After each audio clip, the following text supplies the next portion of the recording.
ஸ்ரீ மகாகுரப்யோ நமஹ. ஹரிஹி ஓம். சதாசிவசமாரம்பாம் சங்கராச்சாரிய மத்யமாம் அஸ்மதாச்சாரிய பர்யந்தாம் வந்தே குரு பரம்பராம். GeM TV நண்பர்களுக்கு எனது வணக்கங்கள். இன்றைய நாள் அனைவருக்கும் இனிய நாளாக அமைய எல்லாம் வல்ல இறைவனை வேண்டி இன்றைய மதமும் நம் மதமே நிகழ்ச்சிக்கு செல்வோம். இன்னைக்கு நம்ம ஆதித்ய ஹிருதய ஸ்தோத்திரத்திலேருந்து ஒரு ஸ்லோகத்தை அர்த்தத்தோட பார்த்துட்டு இன்றைய நீதி கதைக்கு செல்வோம்.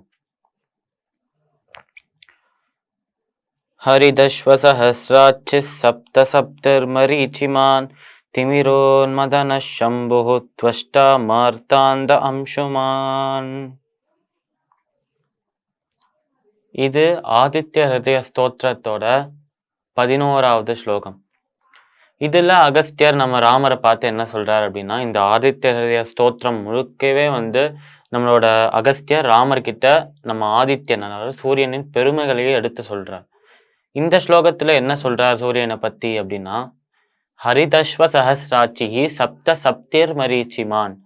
அதாவது ரொம்ப வீரமான சொரூபத்தை கொண்ட நம்ம சூரியனால 1000 கண்களால நம்மளை பார்த்துட்டு இருக்கார் எப்பயுமே.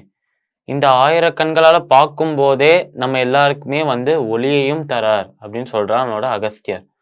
அது மட்டும் இல்லாமல் சப்த சப்தர் மரீச்சிமான் அப்படின்னு சொல்றார். நம்மளோட சூரிய தேவனுக்கு ஒரு ரதம் இருக்காம். அந்த ரதத்தை இழுத்துண்டு போறதுக்காக 7 குதிரைகள் இருக்காம். இந்த 7 குதிரைகள் எதுக்கு இருக்கு, ஏன் 7 தான் இருக்கணும் அப்படின்னு கேட்டால், நம்ம ஒரு வானவில் வரும்போது, ஒரு ரெயின்போ வரும்போது அதுல நம்ம பார்க்குற நிறங்களும் 7. அதனால 7 நிறங்களின் ஸ்வரூபமா இருக்கிற 7 குதிரைகள் நம்ம சூரிய பகவானின் ரதத்தை இழுத்துட்டு போறது. அதனால ஒளி லைட்டுக்கு ஒரு லைட்டுக்கே ஒரு தலைவனா இருக்கிறவர் தான் நம்மளோட சூரியன் அப்படின்னு சொல்றார்.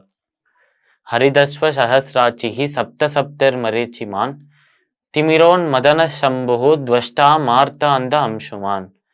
அதாவது இப்பேற்பட்ட சூரியனால திமிரோன் அதாவது இருளை நீக்க முடியுமாம். நீக்கிற அந்த ஒரு ஆற்றலை கொண்டிருக்கிறாராம் நம்மளோட சூரிய தேவன். அது மட்டும் இல்லாமல் இங்க இருள் அப்படிங்கிறது எதை குறிக்கும்னு சொல்றா. ஒண்ணு இருள் அப்படின்னு சொன்னா எந்த ஒரு வெளிச்சமே இல்லாத இடத்துல இருட்டா இருக்கிறது தான் இருள் அப்படின்னு சொல்லுவோம். இதுவே இன்னொரு இருளுக்கு இன்னொரு பொருள் என்ன ஒரு மீனிங் என்ன அப்படின்னா, நம்மளோட அஞ்ஞானம், நம்மளோட அறியாமையை கூட இருள் அப்படின்னு தான் சொல்லுவா. இந்த அறியாமை என்கிற இந்த இருளை ஞானம் அப்படிங்கிற ஒளியை கொண்டு விளக்குகிறாராம் நம்மளோட சூரிய தேவன். அதனால நம்ம அறியாமையை விளக்கி நம்மளோட இருளிலேருந்து நம்மளை வெளிச்சத்துக்கு கொண்டு வராராம் சூரிய தேவன். இந்த ஸ்லோகத்திற்கு உண்டான விளக்கம் இதுதான். இன்னைக்கு நம்ம வினை அறுக்கும் வழி அப்படின்னு தலைப்புல ஒரு நீதி கதையை பார்க்கலாம். வினை அப்படின்னு சொன்னாலே வினைக்கு கர்மா அப்படின்னு பெயரும் இருக்கு. கர்மா வினை அப்படின்னாலே நம்ம ஏதாவது ஒரு செயல் செய்தோம்னா அந்த செயலை தான் வினை அப்படின்னு சொல்லுவோம். அதை தான் கர்மா அப்படின்னு சொல்லுவோம். இந்த கர்மா அப்படிங்கிறதுக்கு இன்னொரு பொருளும் என்ன இருக்கு அப்படின்னா, செய்யற செயல் அந்த செஞ்ச செயலுக்கு ரியாக்ஷனா ஒன்று வரும்ல, அதையும் சேர்த்து தான் கர்மா அப்படின்னு சொல்லுவோம். அதனால செய்யற செயல் அதுக்காக நம்மளுக்கு திருப்பி வர பின் விளைவுகள் இரண்டுத்தையுமே சேர்த்து சொல்றது தான் கர்மா வினை அப்படிங்கிறது. இந்த வினை அறுக்கும் வழி அப்படின்னு இந்த கதைக்கு தலைப்பு ஏன் இருக்கு அப்படின்னா, இதுல முக்கியமான ஒரு விஷயம் சொல்றான். இந்த மாதிரி வினைகள் செய்தாலே நல்லதோ கெட்டதோ, இந்த மாதிரி வினைகள் செய்தாலே அதுக்கு பலன்களை அனுபவித்தாலே நம்ம திருப்பியும் இந்த உலகத்துலதான் பிறப்போமா. அதனால இந்த வினைகளை இல்லாம செஞ்சுட்டோம்னா நிச்சயமாக அடுத்த பிறப்பு நம்மளுக்கு கிடையாது, நம்மளுக்கு மோட்சம் கட்டுமாம் இந்த தேகத்தை விட்டு வெளியில போகும்போது. அதற்கான வழி என்ன அப்படின்னு சொல்றதுதான் இந்த கதை.